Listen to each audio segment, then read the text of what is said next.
Bueno, hoy vamos a ver un tema de esta semana que lo vamos a continuar en la próxima, que se relaciona con el control de gestión. Y sobre esto vamos a ver algunas técnicas. Hay muchísimas herramientas que se han desarrollado para cuestiones de control de gestión. Nosotros vamos a ver algunas de ellas. Entonces, se le va a dar bastante importancia. Nosotros hemos visto a lo largo del curso muchas técnicas para gestionar organizaciones, y hemos mencionado algunas cuestiones relacionadas con el control. Y ahora vamos a tratar de organizar un poco más y profundizar alguna de esas técnicas. Siempre que hay una gestión, que se lleva adelante una gestión, es lógico y conveniente hacer un control, o sea, cómo se desarrolló esa gestión, una evaluación, y después hacer correcciones. Nosotros algo vimos de esto en temas de análisis de desvío, cuando vimos costos predeterminados, o control presupuestario, cuando hablamos de presupuesto. Ahora vamos a tratar de sistematizar el tema un poco más. Entonces, para arrancar, les digo que hay una ficha, el control en el management actual, que creo que está en el campus, si no lo subo después, y si no está en la página de nuestro estudio. Es un trabajo que escribimos hace algunos años, pero que se encuentra vigente y que vamos a leerlo. Es un soporte teórico de parte de los temas que estamos viendo acá. Algunos otros no están en esa ficha, los vamos a ver, pero la buena parte de lo que vamos a decir está en la ficha, así que es un soporte teórico que hay que leer. Entonces, para meternos ya de lleno en el tema, nosotros vamos a mencionar que hay, como les decía, un conjunto muy grande de técnicas para hacer control. Podríamos decir que digamos, las primeras que se desarrollaron, o sea, con metodología profesional y con rigor para aplicarlas, son los índices contables financieros, los que se calculan sobre los balances, son los más conocidos, los más comunes, que se desarrollaron, se empezaron a usar ya a fines del siglo XIX y tuvieron su auge durante el siglo XX, o sea que hay mucho tiempo que llevamos utilizando este tipo de indicadores. Nosotros los vamos a ver diciendo que son o corresponden a una perspectiva tradicional, ¿sí? Porque son los más antiguos, siguen vigentes, los que más se utilizan, los más comunes, los más cotidianos. Sí, en este punto señalemos que esta cuestión de basarnos en el control a través de únicamente indicadores contables financieros, lo que tiende a provocar es una visión de corto plazo. Lo que está puesto acá, el resultado del último trimestre. ¿Por qué el resultado del último trimestre? Porque las empresas abiertas que cotizan sus acciones en el mercado de capitales presentan información trimestral, ¿sí? Entonces, por eso el resultado del último trimestre. Y en gran medida el valor de las acciones está dado por los resultados que se presentan en esa información contable.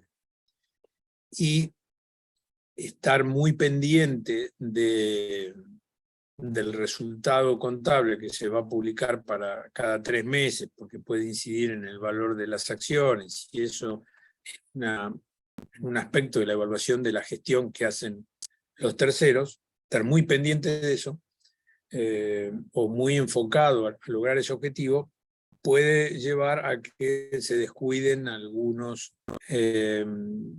objetivos de mediano o largo plazo, o como consecuencia de características de las propias normas contables, ¿sí?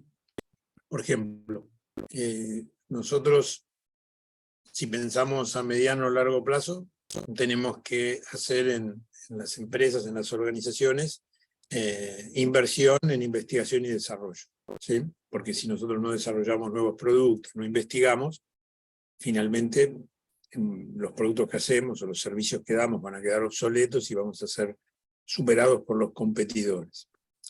Pero esto a mediano o largo plazo.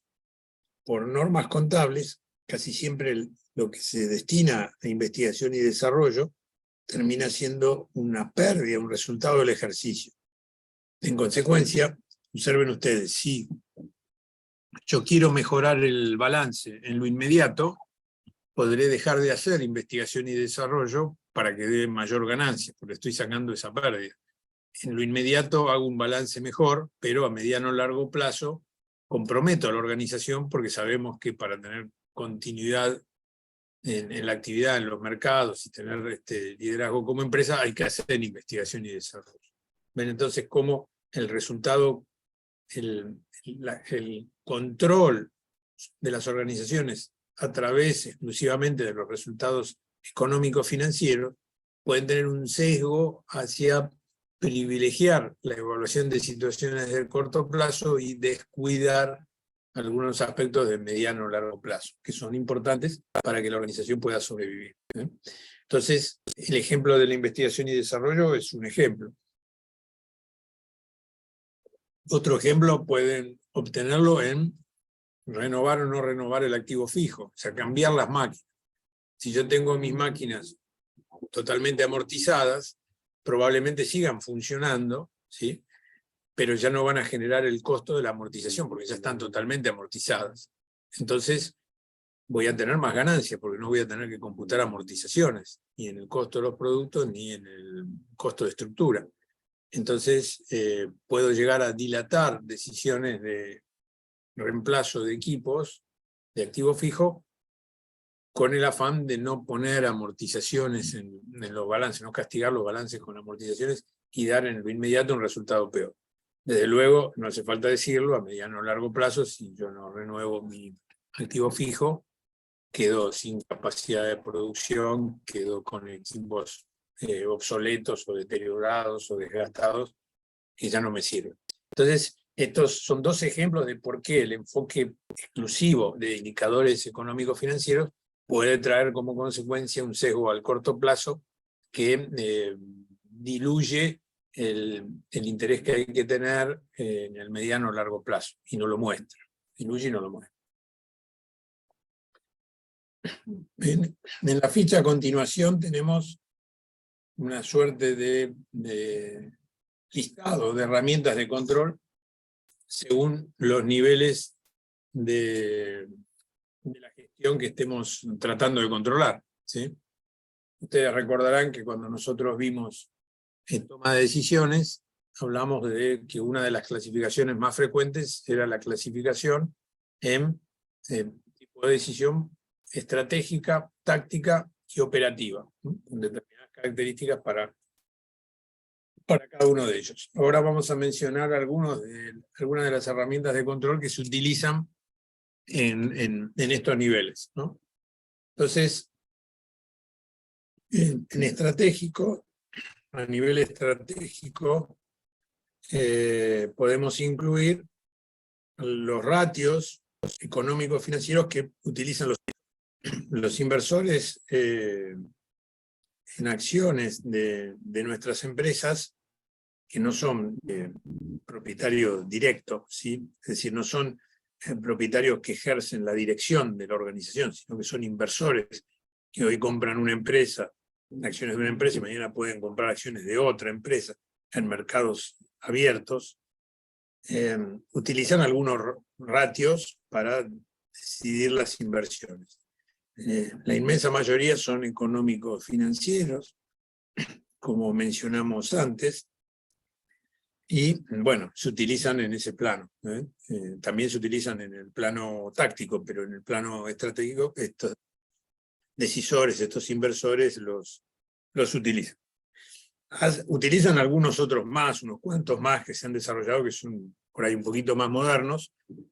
Acá, en en el cuadro tienen el índice, el ratio price earning, que es un ejemplo, y es un ejemplo donde relaciona información contable con información de mercado, ¿sí?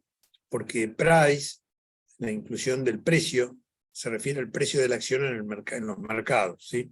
Entonces es la relación del precio de la acción en el mercado en un momento con respecto a la ganancia que dio el último ejercicio, o ponerle el promedio de los últimos ejercicios. O sea, relacionar precio de la acción con ganancias anuales que tiene la empresa. Esto lo que busca mostrar es con cuántos años de ganancias podría alcanzar el valor de la acción, ¿sí? Porque si, digamos, el valor de la acción es 1000, ¿sí? Y la empresa gana 100 cada año, hago 1000 dividido 100, me da 10. Y ese índice price earning me estaría mostrando que la empresa vale la ganancia de 10 años, ¿sí? Cuanto más alto es el índice, digamos, parecería que los inversores bursátiles están valorando más a la empresa por tener capacidad futura de generar ganancias. Quizás hoy no tanto, pero en el futuro sí. Por eso están dispuestos a pagar más por una empresa que hoy esté tal vez ganando menos. Esto ha operado con mucha frecuencia en empresas tecnológicas en los últimos tiempos, no tanto este año que de algunas de ellas cayeron los valores, pero sí durante los últimos años, que la empresa podía ganar poco, incluso había algunas que daban pérdida, pero igual tenían un alto valor de mercado. ¿Por qué? Porque había una expectativa de que en el futuro iban a poder ganar más dinero. Este índice se utiliza mucho, ¿no? El price earning se utiliza mucho. Después, en el segundo cuadro que tienen acá, en la segunda celda, nosotros tenemos los temas, los indicadores de evaluación, para evaluar proyectos, para evaluación de proyectos, ¿sí?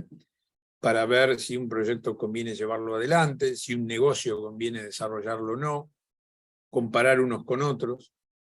Estos son temas que están en la ficha, desarrollados con un poquito más de detalle, y ustedes lo van a ver con mucho más detalle cuando vean administración financiera, pues son más bien propios de administración financiera. Pero sí mencionemos lo que son para que nos quede claro de qué se trata, ¿no? Entonces, herramientas, indicadores que nosotros usamos para evaluar proyectos. BAM quiere decir valor actual neto. TIR quiere decir tasa interna de retorno. Y PER es periodo de recupero. PER, periodo de recupero, es un indicador. Entonces, ¿qué significa esto?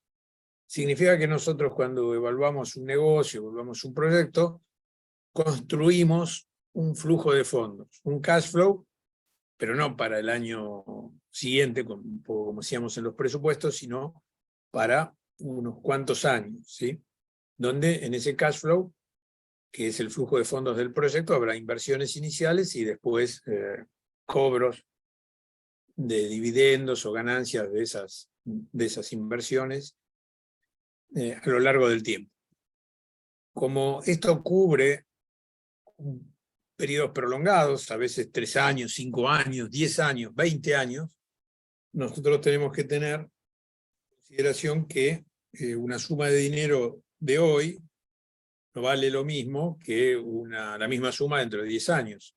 ¿Sí? La de dentro de 10 años cuesta valor de hoy es menos que tenerla hoy, ¿sí? Para poner una suma de dinero futuro en el presente, tengo que descontarla, hacerle un descuento, ¿sí? Entonces, lo que se usa son, por ejemplo, tasas de descuento.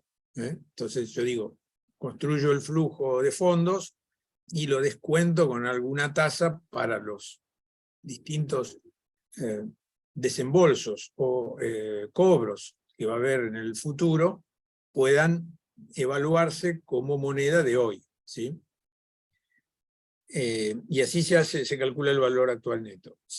Prepara el flujo de fondos a lo largo del periodo proyectado y se elige alguna tasa de descuento para descontar cada uno de esos movimientos y llevarlo a valor de hoy. Desde ya que aquí importará cómo construimos el flujo, qué tasa de descuento utilizamos también, ¿no? O sea, son dos factores, cómo construimos el flujo y la tasa de descuento que vamos a utilizar. Bueno, supongamos que en escenarios de estabilidad, sin inflación y con monedas estables, esa tasa de descuento es digamos, el interés que nosotros consideramos que tiene que tener el dinero por el transcurso del tiempo, ¿sí? Será lo que, por ejemplo, podrá ser lo que el costo del dinero al cual accedemos para financiación de terceros, o será una tasa de descuento que refleja el beneficio que nosotros podemos obtener en otra inversión, por ejemplo, más segura, ¿sí?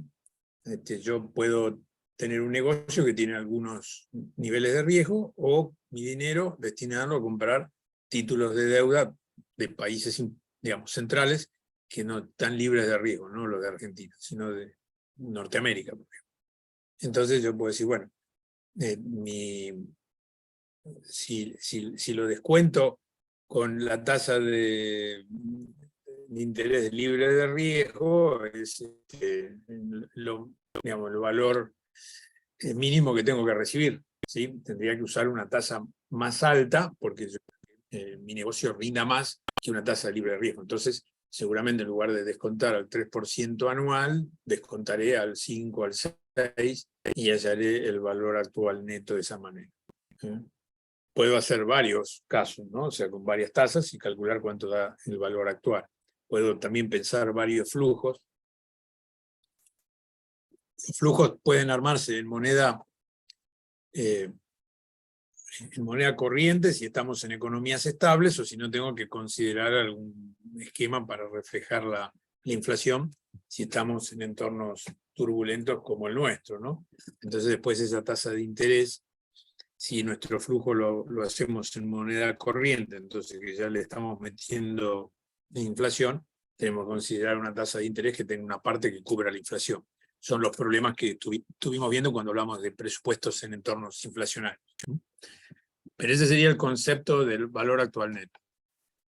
Si nosotros hablamos de tasa interna de retorno, lo que nosotros decimos es, vamos a construir el flujo con lo que ponemos ahora, más adelante, y lo que vamos a retirar después, pero no sabemos dentro de esos movimientos qué tasa de interés implícita hay, ¿sí? Hay una tasa de interés, ¿sí? Porque todo flujo de fondos, digamos que sea consistente, tiene que tener un interés, tiene un interés, una variación, ¿sí? Implícita, aunque no sea explícito, adentro del flujo. O sea, ponemos hoy y retiramos después, bueno, todo eso puede estar generando una tasa de interés. El cálculo de la tasa interna de retorno es eso. O sea, que en lugar de poner nosotros la tasa y ver cuál es el valor actual de ese flujo de fondos, lo que nosotros decimos es pongo el flujo de fondo, todo el flujo de fondo, incluso la inversión actual, y veo cuál es la tasa interna que lo iguala, que lo equipara. Así que otra herramienta muy utilizada, van dos muy utilizadas. La de periodo de recupero es más sencilla, lo que consiste es en ver en cuántos años voy a recuperar con el retiro de utilidades la inversión actual. Más o menos como decíamos antes del price earning, parecido. Bueno, yo hoy pongo 100 y el flujo va a ser favorable en los próximos 10 años, retirando 10 por año. En el concepto de recupero son 10 años. Hay más, pero estos son los más comunes para este tipo de cosas, para evaluación de proyectos.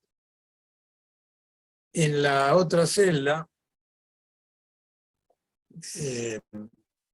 tienen para evaluación de unidades de negocio, comparación de unidades de negocios, tienen, por ejemplo, un índice, un indicador que es ROI, está en inglés, es Return on Investment, ¿sí? Que es una medición de la rentabilidad de la inversión, ¿sí? O sea, nosotros ponemos en el numerador la ganancia que obtenemos y en el denominador la inversión que realizamos y tratamos de ver cuánto nos rindió. Más abajo volvemos sobre esto. EVA es otro también que se utiliza. EVA quiere decir Economic Value Added, valor económico añadido, que también es una manera de analizar cuánto genera el negocio de valor añadido, cuánto genera de alguna manera utilidad, digamos, tiene algunos procedimientos especiales para su cálculo, no es utilidad, es diferente, es EVA, pero la idea es mostrar eso. O sea, si nosotros tenemos un negocio que está funcionando, bueno, cuánto nos va a generar a lo largo de un lapso. Entonces ahí hay algunos ejemplos a nivel estratégico, ¿sí? A nivel táctico, nosotros tenemos, bueno, toda la gama de reportes de gestión que podamos considerar, los que hemos visto a lo largo del curso, informes de costos, informes de gestión, y también como ejemplo están los presupuestos, los que nosotros hemos hecho de presupuesto. Está el control presupuestario, sería, digamos, el control sobre la utilización de la herramienta presupuesto, que, como dijimos, es táctica porque tiene generalmente un alcance de un año. Después tenemos el tablero de comando. Vamos a explicar bastante en detalle de qué se trata. Balance Scorecard, que es una variante más sofisticada del tablero de comando, lo vamos a ver a continuación. EBITDA es otro indicador que también lo vamos a mencionar a lo largo del curso, a lo largo de la clase, digamos, o si no es hoy, es la próxima. Y bueno, los indicadores contables entran aquí también. Costo promedio del capital también lo vamos a ver en las clases, hoy o en las clases próximas. Entonces, esto es a nivel táctico. Utilizan una serie de indicadores, muchos de ellos de base financiera, a nivel táctico. Para decisiones de nivel operativo, los controles se basan en lo que tienen establecidos los procedimientos, de cómo se van a efectuar esos controles. Algunos de estos controles pueden ser más automáticos que otros, o sea, los alertas para efectuar los controles o que surgen de los controles pueden generarse automáticamente sin la intervención de ninguna persona. En otros casos se requiere supervisión. Bueno, son técnicas de control que tienen que estar encima de los acontecimientos, o sea, muy cerca de los acontecimientos, porque estamos pensando en el nivel operativo, entonces tenemos que seguir el paso a paso, el día a día, la gestión cotidiana en todo momento para que no haya desvíos. Entonces habrá definiciones de procedimientos de control, seguimiento de la información operativa, instrucciones, supervisión, en fin. Estas herramientas. Acá está mencionado a continuación el control presupuestario, que esto nosotros ya lo hemos visto, y el ciclo del presupuesto también lo hemos visto. La elaboración, la aprobación, la ejecución, la medida de las desviaciones y las acciones correctivas de corresponder, ¿sí? Y recordemos también que en general una primera gran clasificación de los desvíos que se pueden producir es que esos desvíos hayan sido originados en errores de presupuestación o en fallas en la gestión, ¿no? Que las consecuencias que las acciones a seguir, digamos, correctivas frente a estos desvíos son distintas, sea que mal el presupuesto o que tuvimos una gestión deficiente, hubo fallas, es diferente. Bueno, vamos a meternos ahora. Si me quieren en algún momento hacer alguna pregunta, interrumpir, háganlo. Si no, esto es un monólogo muy extenso.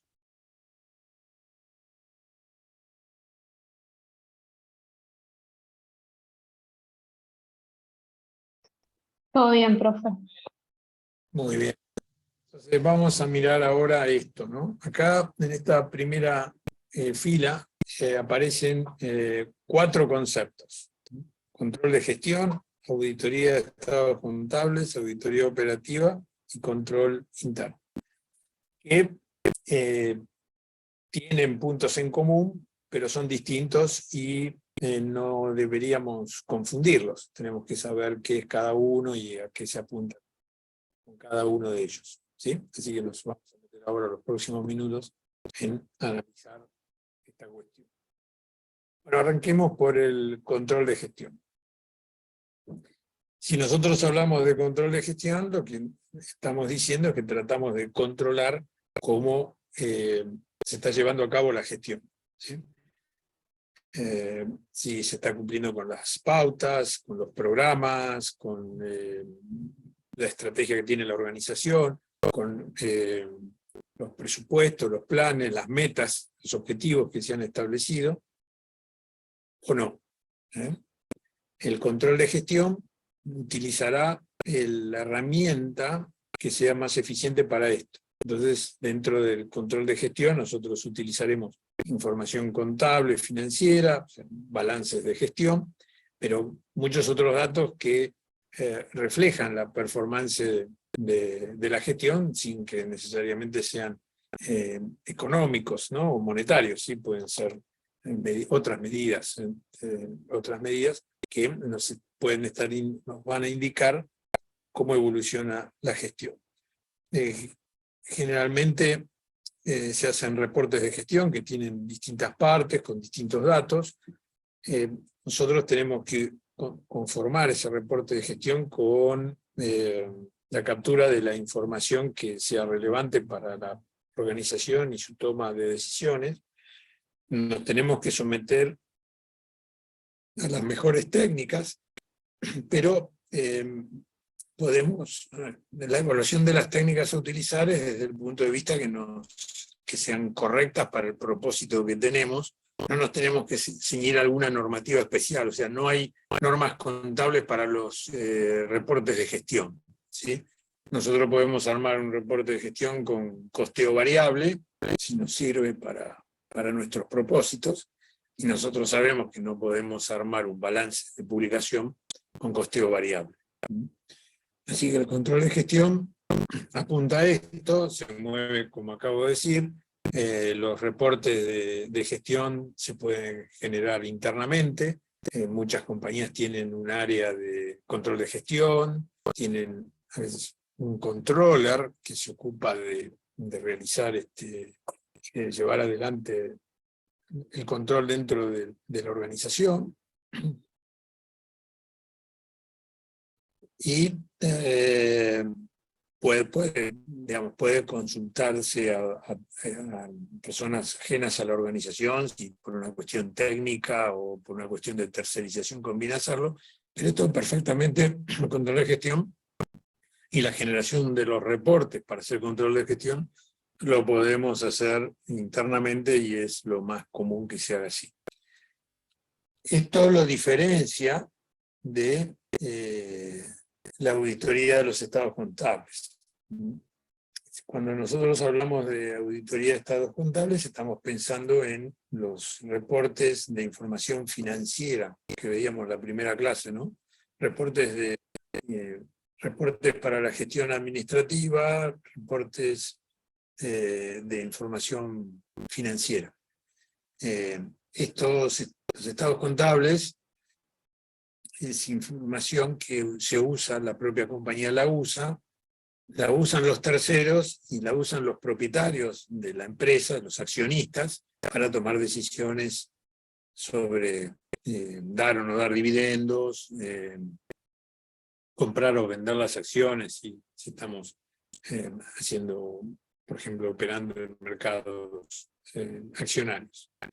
Entonces, esos estados contables que utilizan estos usuarios de información están preparados de acuerdo a normas contables. O sea, no se puede hacer con cualquier técnica. Tiene que hacerse con las técnicas que establezcan las normas contables que sean aplicables. Las normas contables tienen bastantes posibilidades u opciones, ¿sí? Pero algunas no, ¿sí? Entonces, nosotros para armar estos balances tenemos que utilizar estas normas contables. La compañía tiene que usar estas normas contables. El propósito de que esto sea así es tratar de darle uniformidad, algún tipo de uniformidad que permita la comparación entre información contable de distintas empresas, ¿no? Porque si una te aplica una técnica y otra técnica muy diferente, la comparación es difícil. Igual siempre es difícil la comparación de una con otra.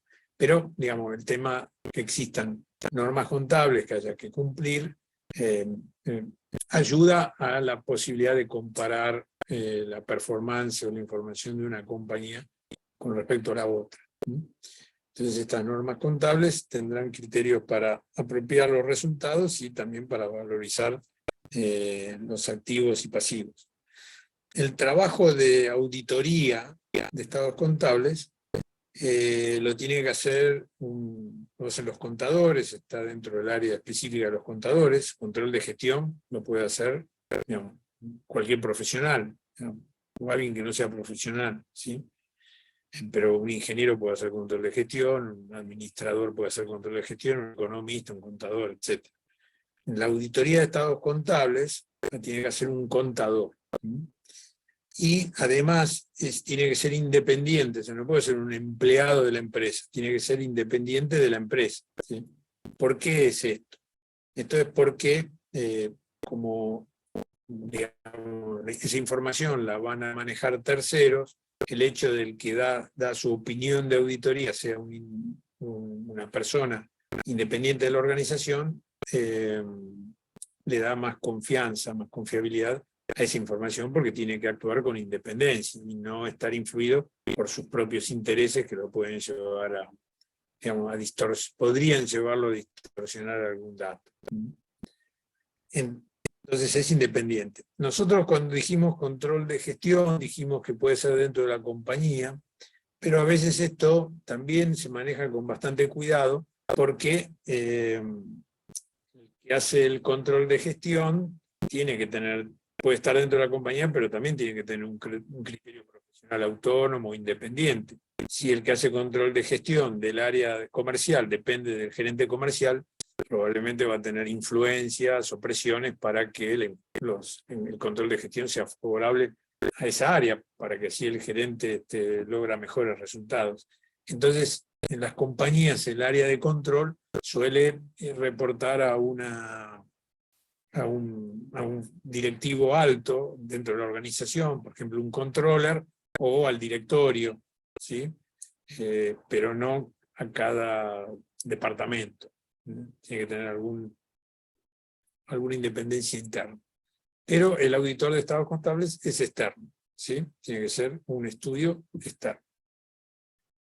El informe que hace el auditor de estados contables también tiene algunas peculiaridades, porque ese informe se prepara de acuerdo a unas normas de auditoría también, así como los contadores tienen normas contables para preparar los estados contables, hay normas de auditoría para llevar adelante la auditoría de estados contables. Y obviamente dentro de esas normas está ser independiente, ¿no? Más otros procedimientos que tienen. Pero lo relevante para lo que nosotros tenemos que ver acá es que este trabajo que hace el auditor de estados contables no es una evaluación de la performance del negocio, no es de la empresa, no es un informe acerca de si se hicieron bien las cosas o se hicieron mal, si tomaron bien las decisiones o se tomaron mal, no es eso. Es una información, es una opinión acerca de cómo está presentada la información contable, los estados contables, o sea, si están presentados de acuerdo a cómo dicen que hay que hacerlo las normas contables, y si esa información contable refleja de manera, se dice, razonable, no tiene que ser exacta, sino tiene que ser razonable, los resultados de la empresa y la situación patrimonial, o sea, la evaluación de activos y pasivos y patrimonio neto, ¿sí? O sea, que refleje razonablemente ese balance, esos estados contables reflejan razonablemente la situación económica y financiera de una compañía, ¿sí? Los resultados y el patrimonio de una compañía de acuerdo con las normas contables. O sea, no hay control de gestión,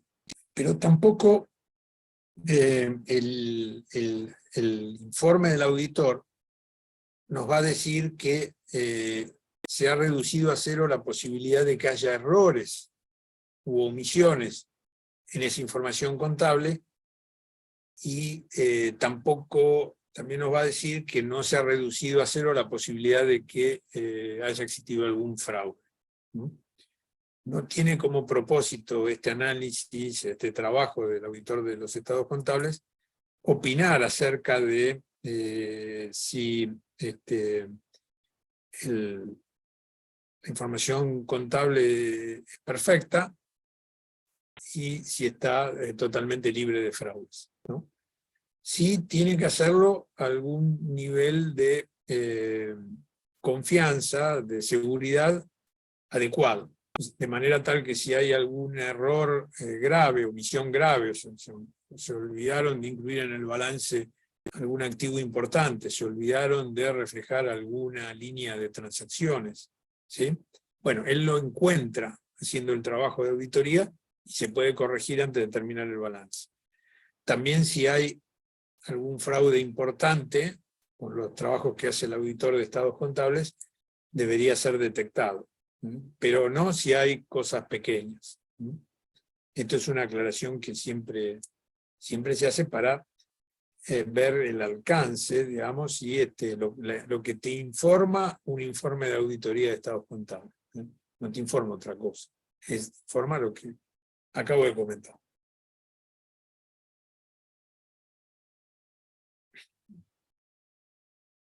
¿Me quieren hacer alguna pregunta?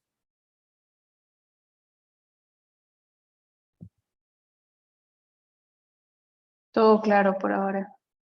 Muy bien. Entonces, avancemos un paso más. Lo que tenemos a continuación es auditoría operativa. Las actividades de auditoría operativa se pueden hacer, habitualmente se hacen de manera interna, con algún área interna de la organización, aunque se puede consultar a un asesor externo, ¿sí? Pero no es obligatorio hacerlo, se puede hacer internamente. Auditoría operativa.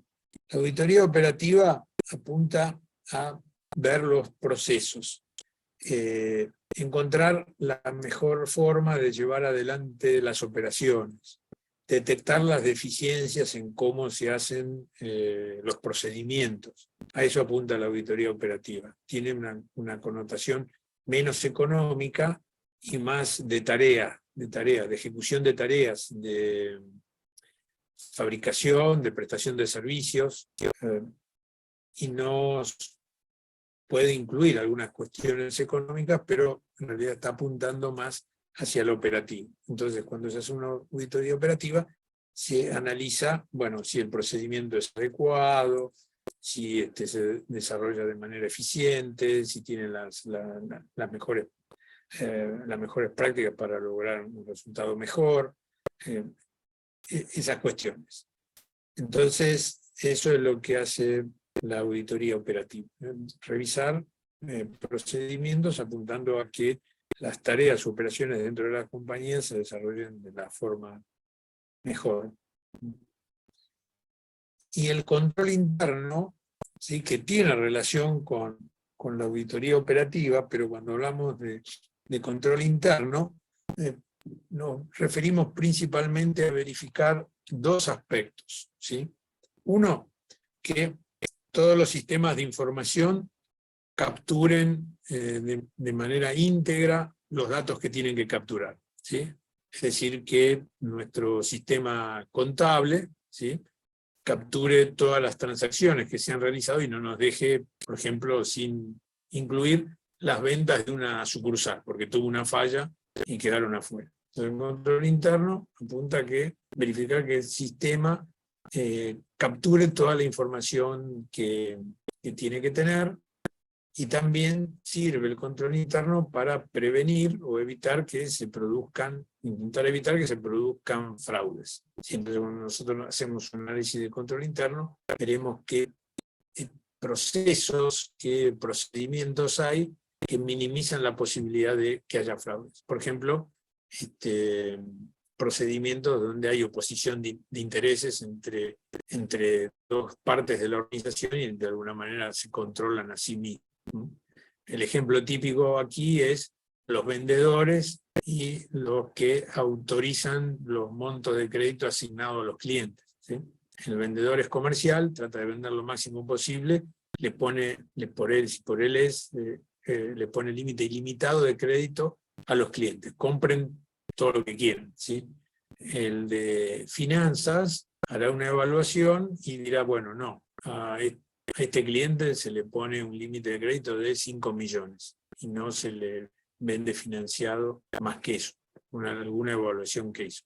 Probablemente implique perder una venta, ¿sí? Que eso le interesaba al comercial, pero preserva los recursos financieros, en definitiva el patrimonio, los activos de la compañía, porque si le dan mucho crédito a alguien que puede no cumplirlo, eso puede perjudicar a la organización. Y este es el objetivo del de finanzas, o sea, tratar de que no haya pérdidas financieras económicas, en este caso en la organización, ¿no? Por créditos incobrables. Así que ahí hay una oposición de intereses, muchos de los controles internos se definen así por oposición de intereses, y también la preservación, el cuidado, la custodia de activos. O sea, dentro del control interno está, bueno, qué procedimientos se siguen para evitar que se pierdan los activos, sea por descuido, errores o fraudes, o sea, que nos roben recursos financieros, nos roben mercadería, nos roben equipos. Bueno, el control interno apunta a prevenir esta situación. Por supuesto, cuando hablamos de control interno y este tipo de controles, no solo tenemos que pensar en el dinero o los bienes tangibles, sino que también tenemos que pensar en cómo protegemos activos intangibles, como pueden ser nuestras marcas, y la información que manejamos. La información tiene valor y de qué manera la vamos a cuidar, la vamos a custodiar, ¿sí? Entonces estos temas, como ven, muy importantes, intervienen dentro del control interno. Así hemos caracterizado estos 4 conceptos.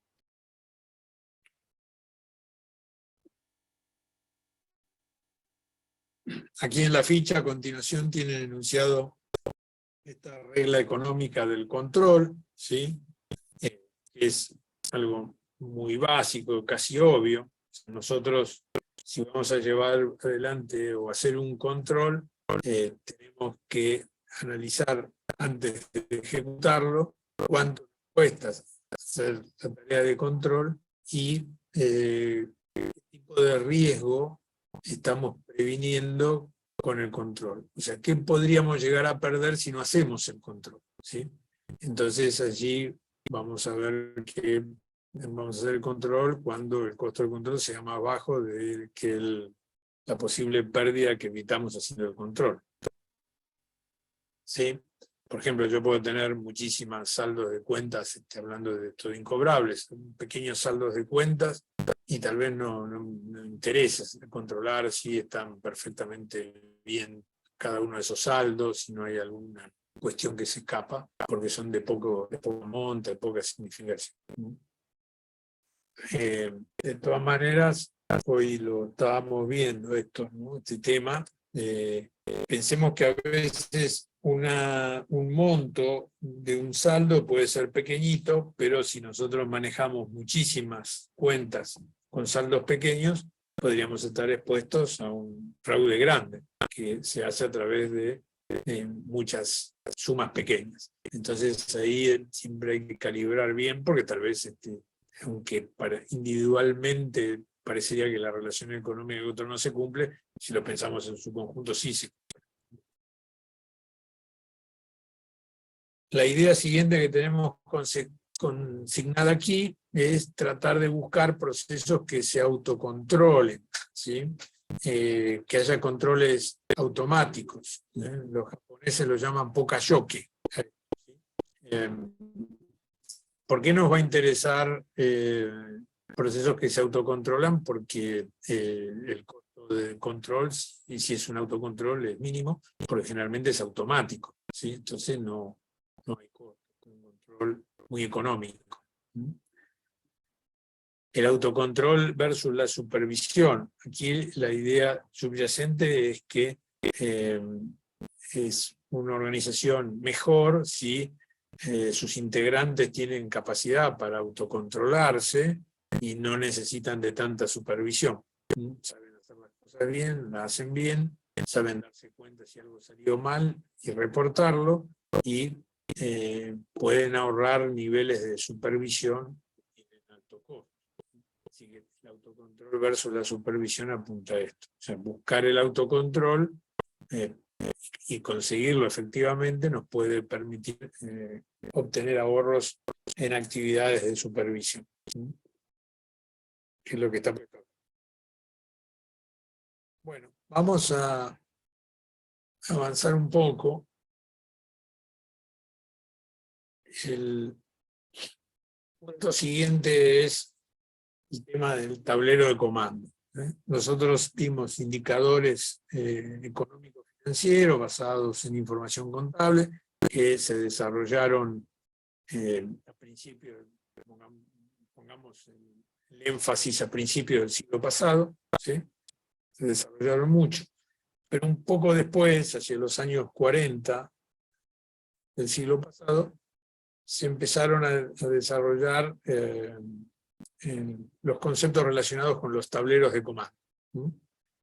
La idea que hay aquí es que para dirigir y llevar adelante una organización no alcanza solamente con tener indicadores económicos financieros propios de la organización, lo que estábamos viendo antes, sino que también hay que tener algunos indicadores de contexto. Cuando hablamos de contexto, ya lo hemos dicho cuando dijimos que hay que mirar para hacer un presupuesto, contexto, miramos variables macroeconómicas, miramos los mercados donde actuamos, miramos lo que hace o puede hacer nuestra competencia en los mercados donde nosotros actuamos. Así que esos son los elementos que tomamos en consideración. Bueno, esto, ya hemos hablado de esto, ¿no? Inflación, tasa de interés, tipo de cambio, no está puesto acá, riesgo país. ¿Qué quiere decir riesgo país?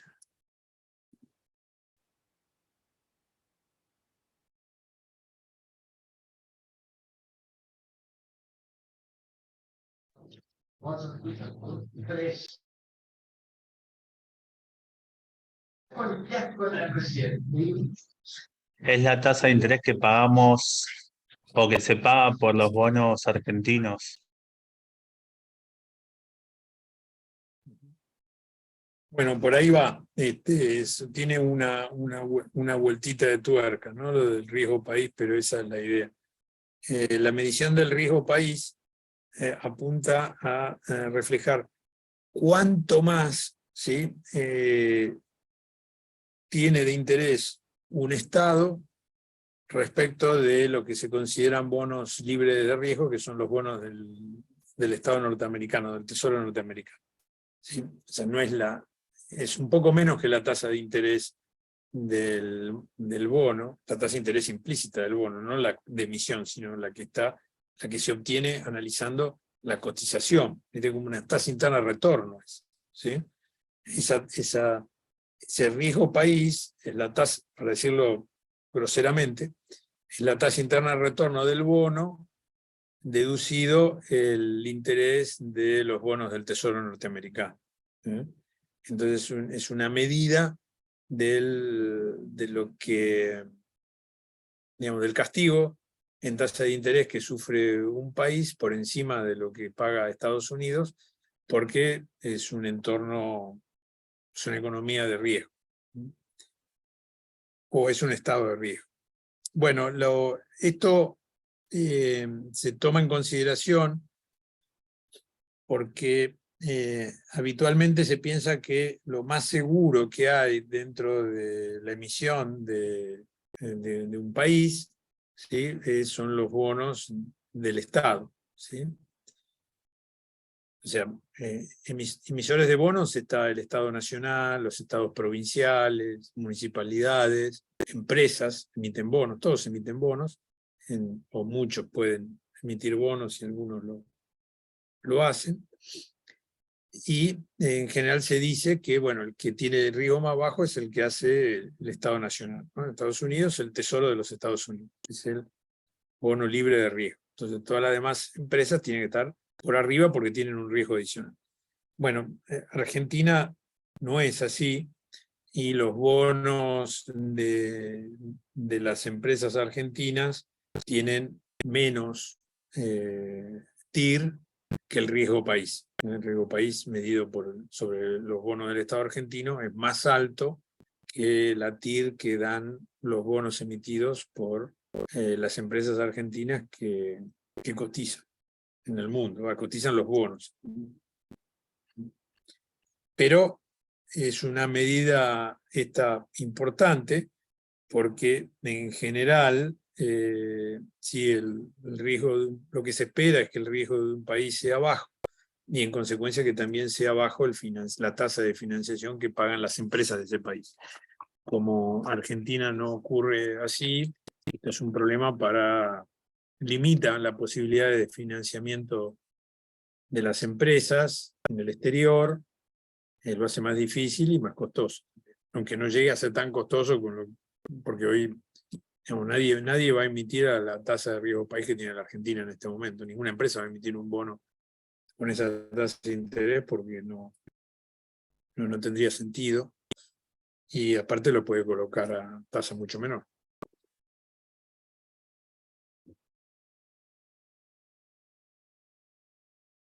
O sea, el Estado argentino es peor pagador que de todas las empresas argentinas que cotizan sus bonos en el exterior.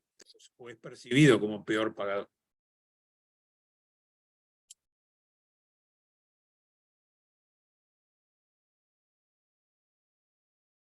Bueno, acá ahora tenemos, entonces eso fue tablero de comando, ¿no?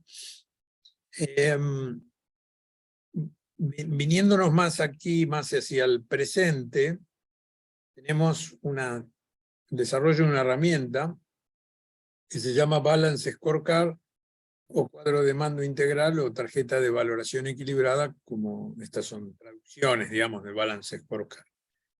Es una herramienta que la desarrollaron y empezaron a escribir y trabajar sobre ella dos profesores a fines de los años 90, Robert Kaplan y David Norton. A Robert Kaplan lo hemos mencionado en otra oportunidad. ¿Lo recuerdan?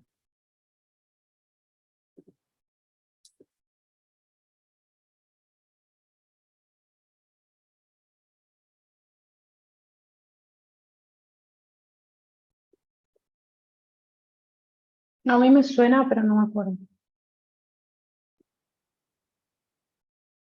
¿Quién inventó el costeo basado en las actividades?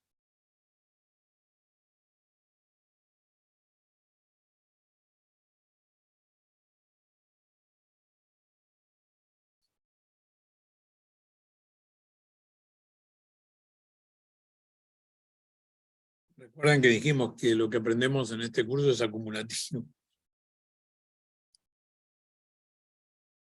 Bueno, Robert Kaplan. Lo dijimos el día que vimos costeo basado en las actividades. Robert Kaplan, un profesional norteamericano, a fines de los años 70 desarrolló el costeo ABC y a fines de los años 90 el Balance Scorecard. Después sí tuvo algunas otras creaciones, pero nosotros, para nuestro curso, nos quedamos ahí. Con el Balance Scorecard es un tablero de comando más sofisticado, ¿sí? Entonces vamos a ver que este tablero de comando tiene 4 perspectivas, o sea, define indicadores a través de 4 perspectivas. Vamos a explicar cada una de ellas, con el propósito de lograr lo siguiente, ¿no? De estar construyendo un Balance Scorecard, ¿sí? Y definiendo objetivos dentro de los indicadores del Balance Scorecard para después compararlos con la performance que tiene la organización para cada uno de esos objetivos, debería lograrse lo que está indicado acá. O sea, poder traducir de manera operativa la visión y la estrategia de la organización. O sea, nosotros podemos tener una visión que diga, nosotros queremos ser líderes en este tipo de servicios en el mercado, en los mercados internacionales. Bueno, y eso, ¿cómo se mide? ¿Cómo se mira? Si se logró o no se logró, cómo se mide o se mira, si la organización se acercó al objetivo o no se acercó. Entonces el Balance Scorecard, con la definición de indicadores, con esta orientación y estableciendo los objetivos a cumplir para cada indicador, estaría permitiendo traducir en forma operativa esas visiones o esas estrategias de la organización. Los autores dicen que el puesto está, que el foco está puesto en las cuestiones estratégicas y no tanto en el control en sí mismo, ¿sí? O sea, si quiere ver aquí una herramienta donde entre estrategia y control predomina la estrategia y no tanto el control, aunque también hay control.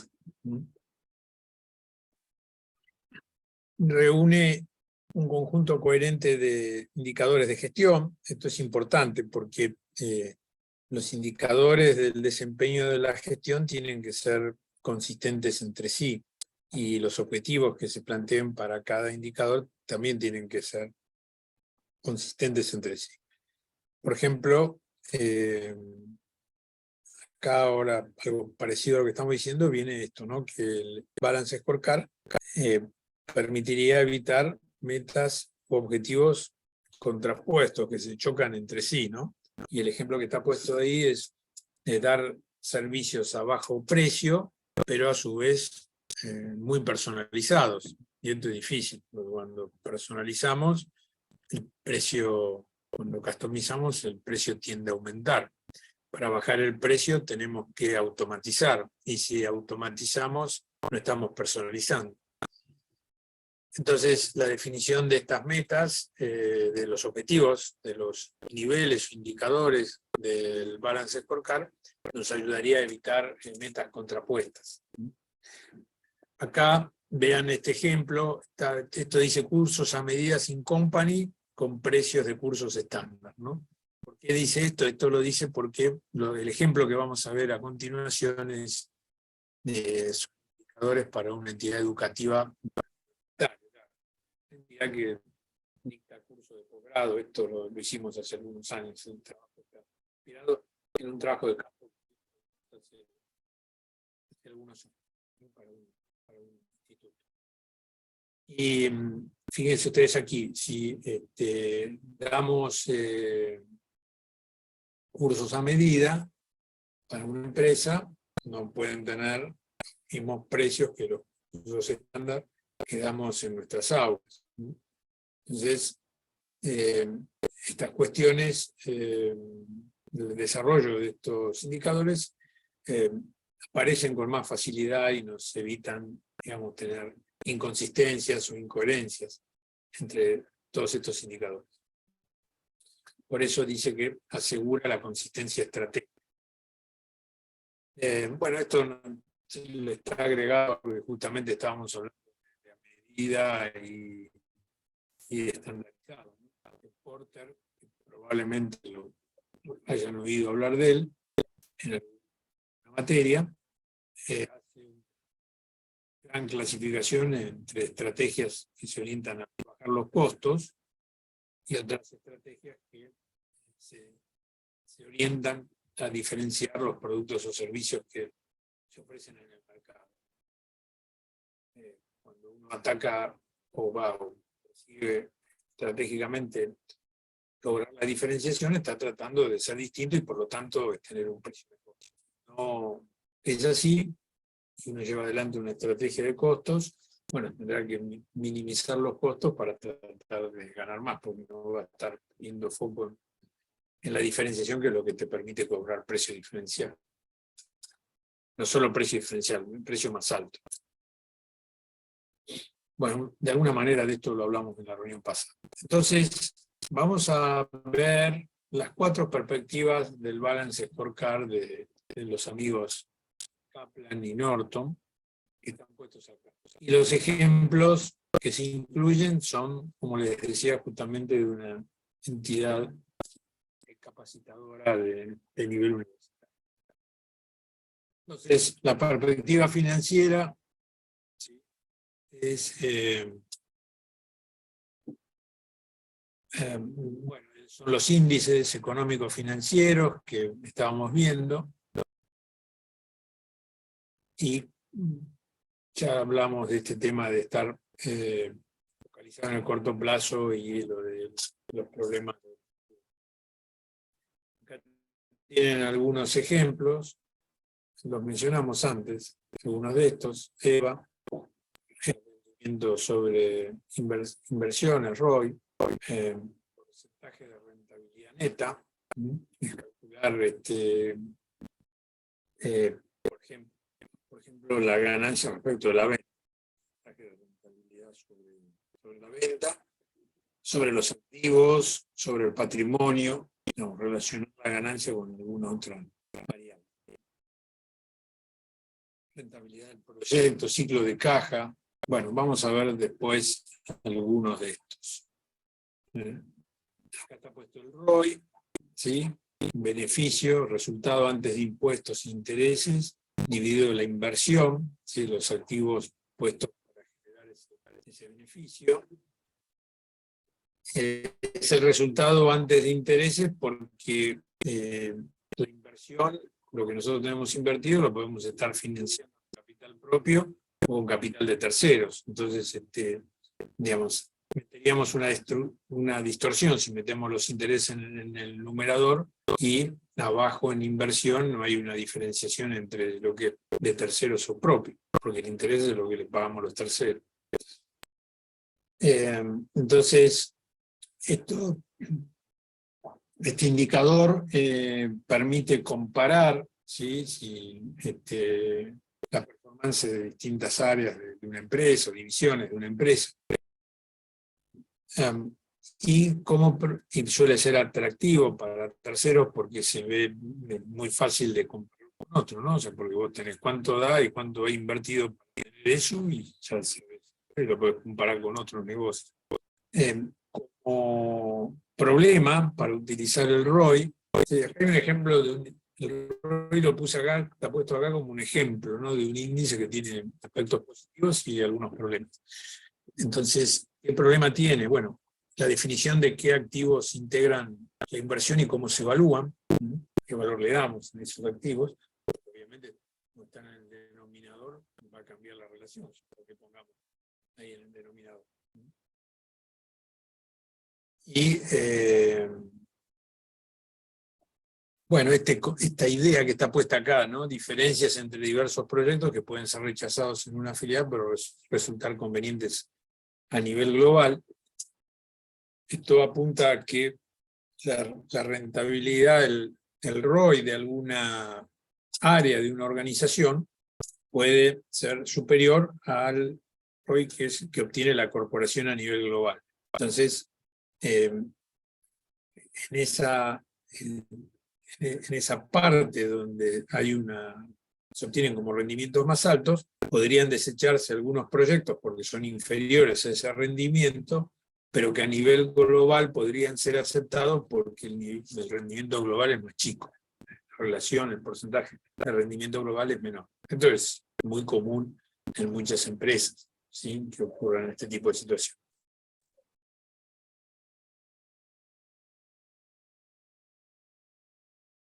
Acá tienen algunos ejemplos adicionales para una entidad educativa, además de poder calcular todos los otros que estamos viendo, ¿no?, que son de uso general. Bueno, acá tienen algunos índices adicionales que se pueden calcular desde la perspectiva económico-financiera. Ven que en todos lados está la plata y el costo, ¿no? Y acá cantidad de inscriptos necesaria para cubrir los costos de un curso sería como el equilibrio del curso, el equilibrio medido en alumnos.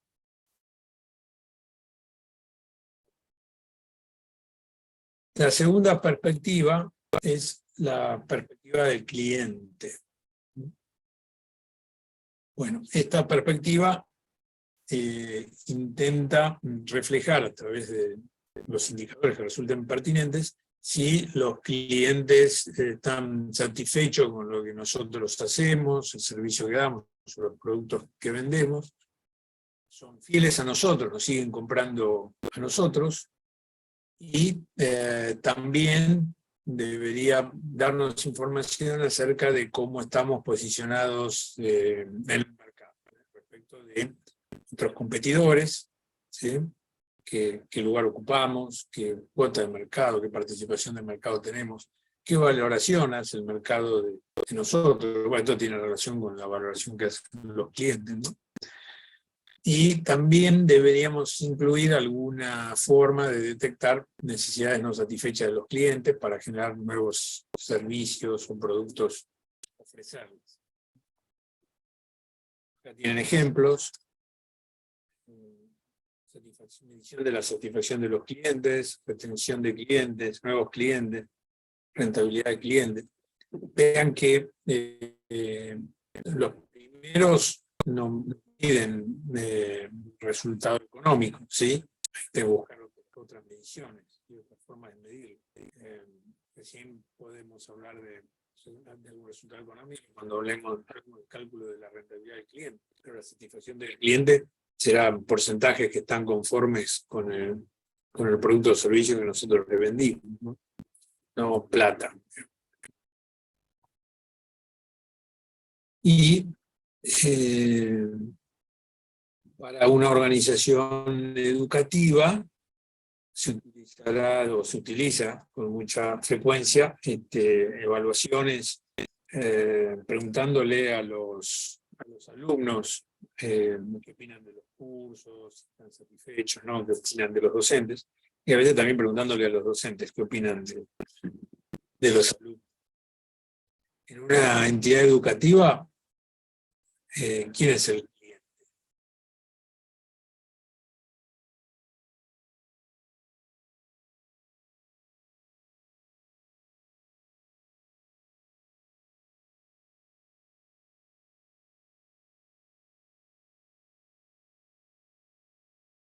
¿Quién es el cliente?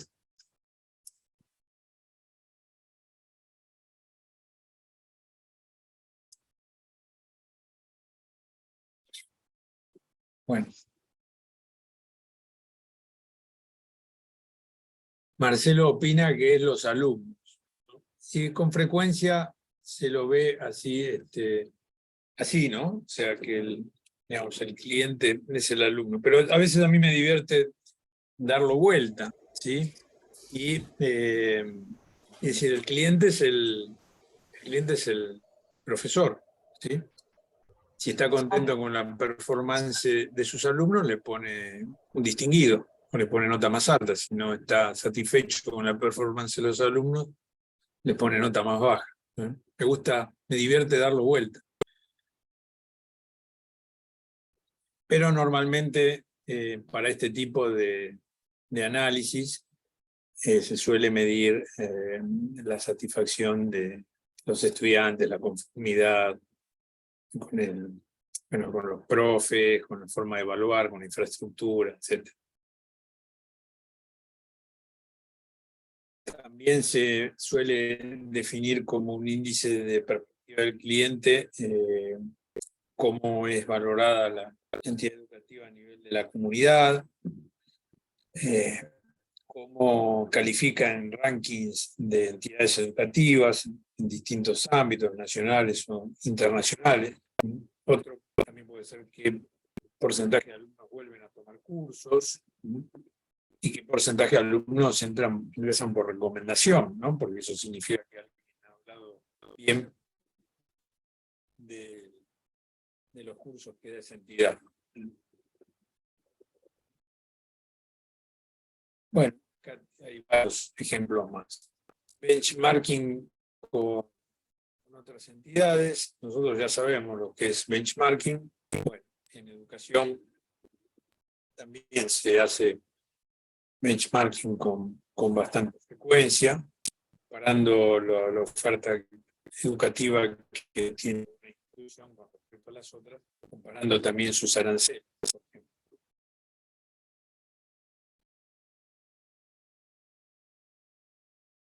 Concluimos aquí la perspectiva del cliente. Seguimos adelante y tenemos la perspectiva del proceso interno. Bueno, en la perspectiva del proceso interno,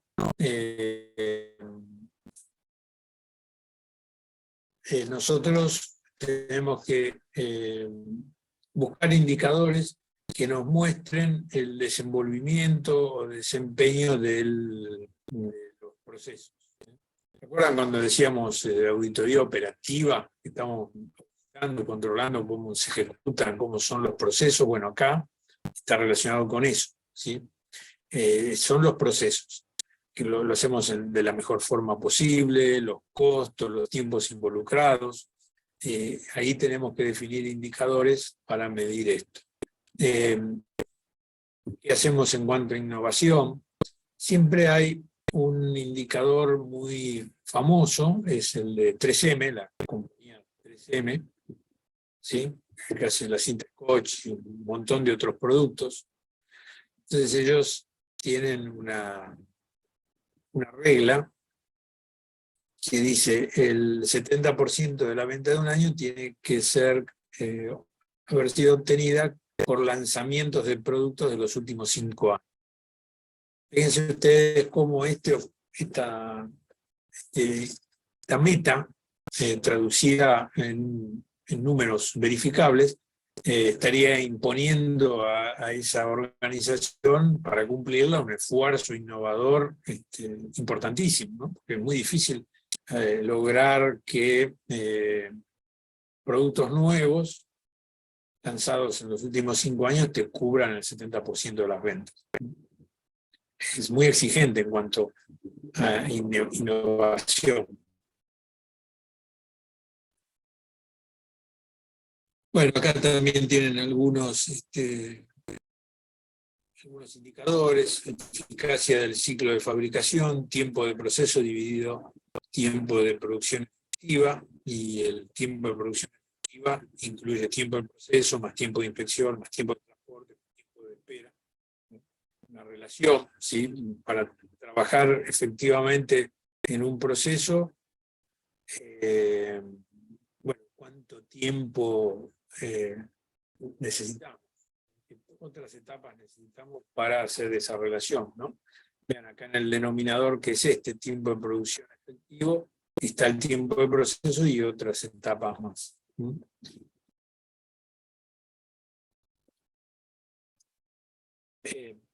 Los índices, indicadores de calidad entran dentro de esta perspectiva de proceso interno: tasas de defectos, desperdicios, necesidades de reproceso, evolución de los clientes, entran dentro de esta perspectiva de proceso interno. Son indicadores que solemos calcularlos para cuestiones de calidad.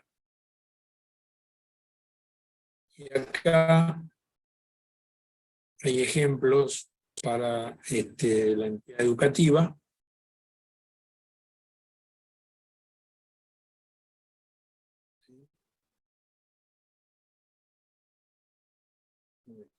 De la entidad educativa. No se escucha, profe. ¿Pero recién dejó de escucharse o antes? Recién dejó de escucharse, más que antes. Ok. Bueno, entonces lo que les estoy diciendo es, aquí nosotros tenemos el ejemplo para esta perspectiva de organización de proceso interno en una entidad de educación. Entonces vean algunos índices que están puestos acá. Por ejemplo, relación entre cantidad de ingresantes y cantidad de aspirantes, ¿sí? Entre los ingresantes es la tasa de entrada y los que entran efectivamente respecto de los que quisieron entrar, ¿sí? Implica que hay un examen de ingreso, ¿sí? ¿No?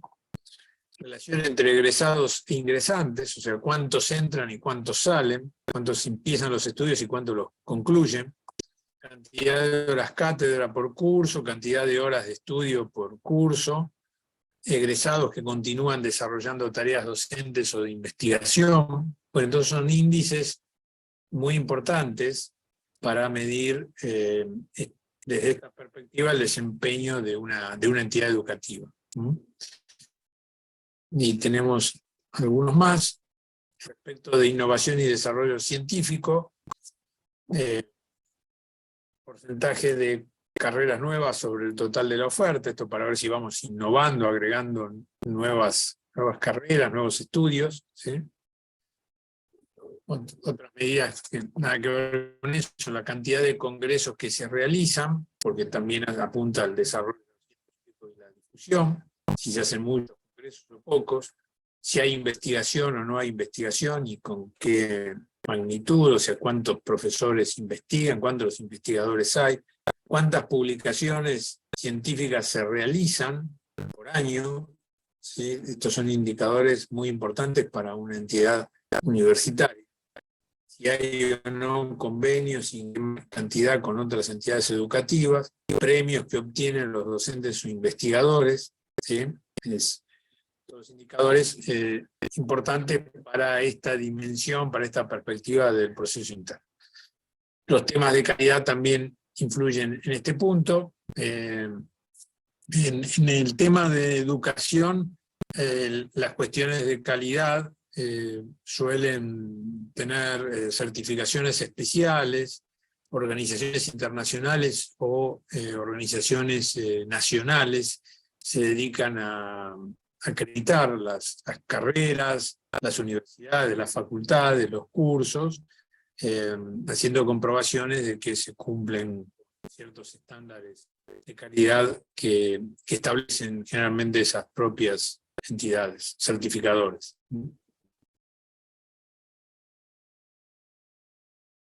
Bueno, títulos y méritos de docentes investigadores, notas de los alumnos, también sería una dimensión, de un indicador de si se está logrando los objetivos o no. Difusión, bueno, cómo impacta, medición de impacto de la publicidad.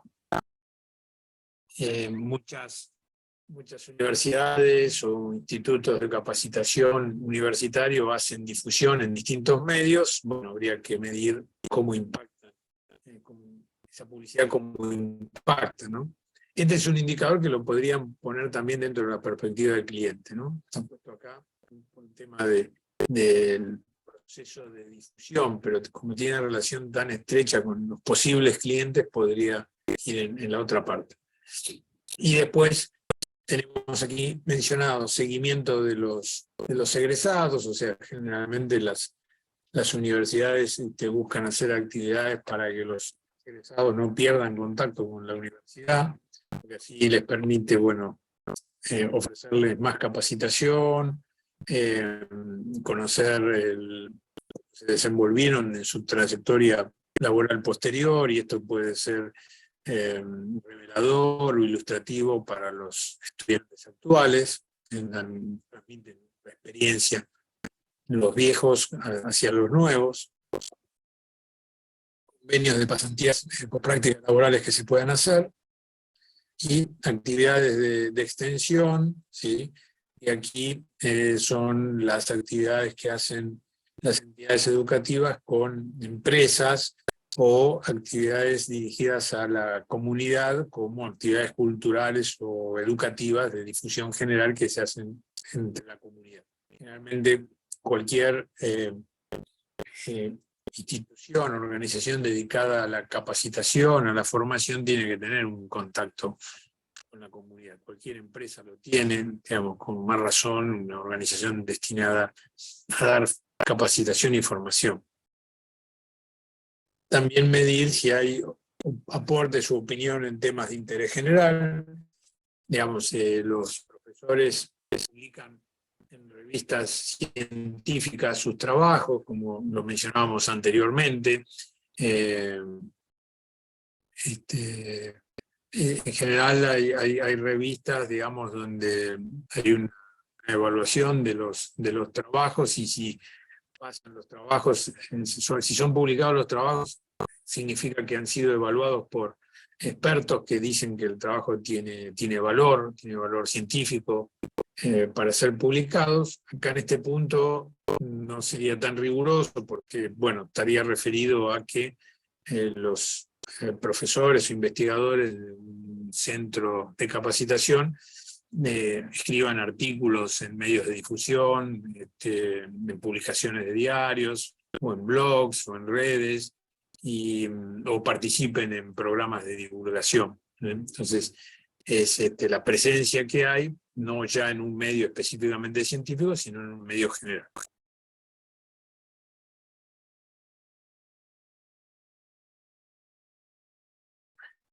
Y la última perspectiva que tiene el Balance Scorecard es la perspectiva de formación y crecimiento.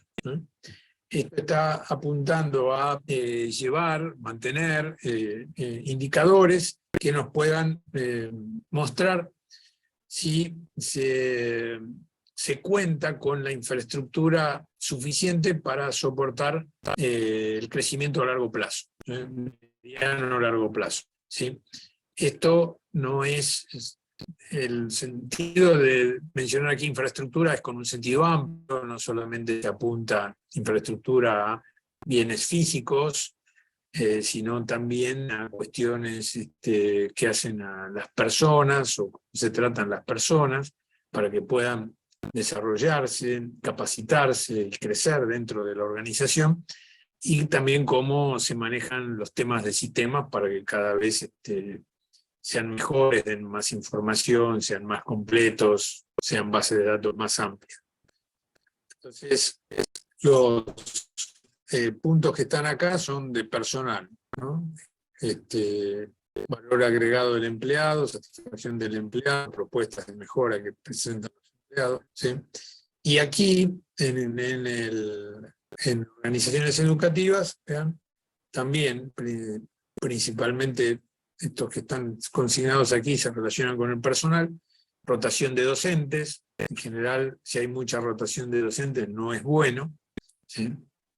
¿Qué planes de carrera llevan adelante los docentes? ¿Con qué alcance y con qué porcentaje de los docentes están haciendo una carrera docente? Mediciones de la capacidad en la disciplina y en pedagogía, o sea, cuánto más se capacitan los docentes en temas pedagógicos. Bueno, bases de datos de alumnos, desarrollos e incorporación de tecnología educativa y de investigación a la universidad o al centro de estudios universitarios. Facilidades para la comunicación entre docentes y alumnos, para compartir experiencias, indicadores que nos traten de mostrar esto, tutorías,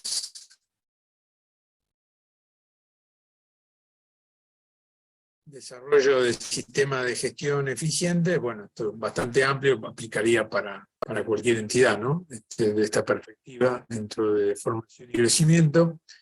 Rotación de colaboradores no docentes, en general en las facultades o universidades hay personal docente, personal no docente y directivos. Y bueno, la motivación de los docentes y los colaboradores no docentes, como medimos la motivación para ver si esta perspectiva de formación y crecimiento puede lograr ser concretada en el tiempo, ¿sí? Que haya más formación y que haya crecimiento.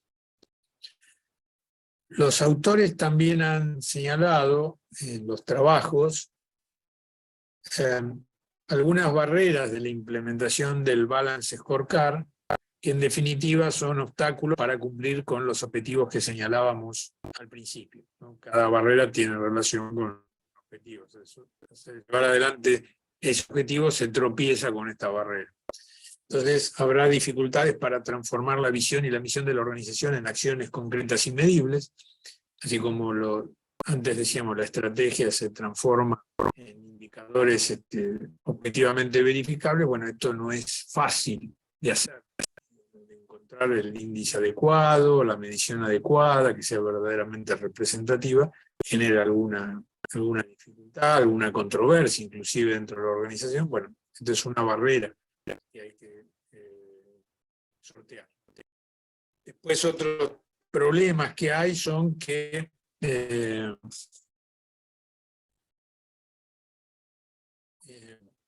las personas o los grupos dentro de las organizaciones con frecuencia tienen objetivos que no concuerdan exactamente con los objetivos de la organización.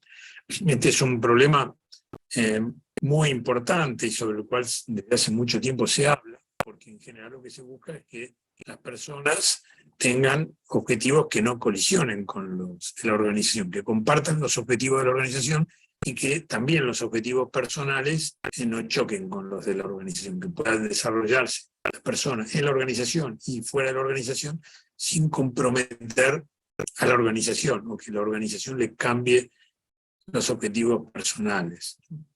Esto se ha estudiado desde la economía y desde el management muchísimo, desde recursos humanos muchísimo, cómo alineamos los objetivos, cómo motivamos. En economía es la teoría de la agencia, ¿sí? De qué manera el agente, digamos, el que presta el servicio para una empresa, una organización, va a compartir los objetivos de la organización y no va a tratar de hacer algo contrario a lo que no concuerde con lo que quiere la organización, porque eso le beneficia más a él. Y ahí ustedes pueden encontrar cantidad de ejemplos donde esta coordinación es de difícil cumplimiento. Acá el ejemplo que está puesto dice: problemas de los incentivos en las remuneraciones y la relación con los resultados contables y no con los indicadores cualitativos. Es un poquito lo que comentábamos antes, al principio de la reunión, ¿sí? Dimos un ejemplo donde se pueden perseguir objetivos que son diferentes a los que tiene la organización. Supongamos un directivo que en el afán de conseguir un bonus más alto, presenta un balance con mucho resultado, y para llegar a ese resultado tan amplio tomó algunas decisiones que son contrarias a lo que le conviene a la organización en el mediano o largo plazo, como dijimos en el ejemplo que dimos. Bueno, suspendió las actividades de investigación y desarrollo para dar más utilidad. Entonces acá hay un problema de alineamiento de objetivos, ¿no? Una tercera barrera señalada por los autores es que con frecuencia no se toma en cuenta debidamente, suficientemente, las asignaciones de recursos que requieren las estrategias a llevar adelante. Que no se pueden lograr objetivos sin pensar en qué recursos se van a destinar a lograr esos objetivos. Nosotros no podemos decir que queremos que nuestra gente, nuestro personal esté, siguiendo con recursos humanos, que nuestro personal esté capacitado, y nuestra partida para capacitación es ínfima. Hay que poner los recursos necesarios para alcanzar o tratar de alcanzar las metas que se quieren alcanzar. Si no, hay una inconsistencia. Y una cuarta barrera es que en general los autores ven que el feedback predominante en la dirección es de tipo táctico, o sea, son cuestiones del corto plazo, ¿sí? Y no tanto feedback de tipo estratégico. Por ejemplo, ven la información de control de corto plazo, desvío en la ejecución del presupuesto, que es una herramienta táctica. Y quizás no se tienen en cuenta, no se conocen, no se usan, no se han implementado otros indicadores que nos puedan permitir ver nuestra perspectiva de más largo plazo. Por ejemplo, la valoración en el entorno socioeconómico donde actúa nuestro instituto de capacitación ha disminuido. Las empresas nos ven como que somos de peor calidad. Esto no tiene un impacto inmediato, sí, tiene un impacto de mediano y largo plazo. Y a veces la dirección puede estar concentrada en un desvío presupuestado y quizás perder de vista algo que va a comprometer el mediano o largo plazo.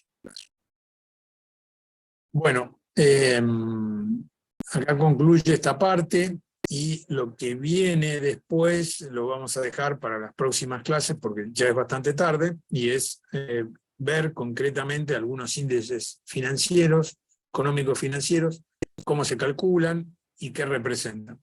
Esto ustedes lo van a ir viendo en la práctica y después nosotros también lo vamos a retomar la semana siguiente. Profe, la parte teórica para leer sobre todo lo que vimos hoy, ¿dónde es que está? Y ahí está, hay una ficha que se llama el control de gestión en el management actual, que está en la página del estudio. Igual yo ahora se la voy a subir al campus también, así ya la tienen bien a mano. Porque estaba buscando y no lo encontraba. No sé si está en el campus, pero la subo. Ahí está, de lo que vimos hoy. ¿Dónde estaba buscando?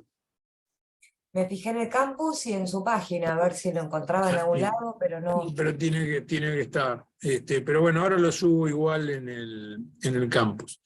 Esta ficha Es es una... esta ficha que estamos viendo ahora acá resumida, no es que es un texto que podemos ampliar lo que vimos hoy. Sí, es un texto para ampliar lo que vimos hoy, sí. Ok. El Excel también, pero es una nota, es un artículo. Perfecto, sube las dos cosas, lo que vimos hoy en el Excel y la nota. Exacto. Sí, correcto. Ahora lo hago. Mil gracias. Bueno, muy bien. Gracias, profe. Bueno, gracias a ustedes, chicos. Nos vemos. Hasta luego.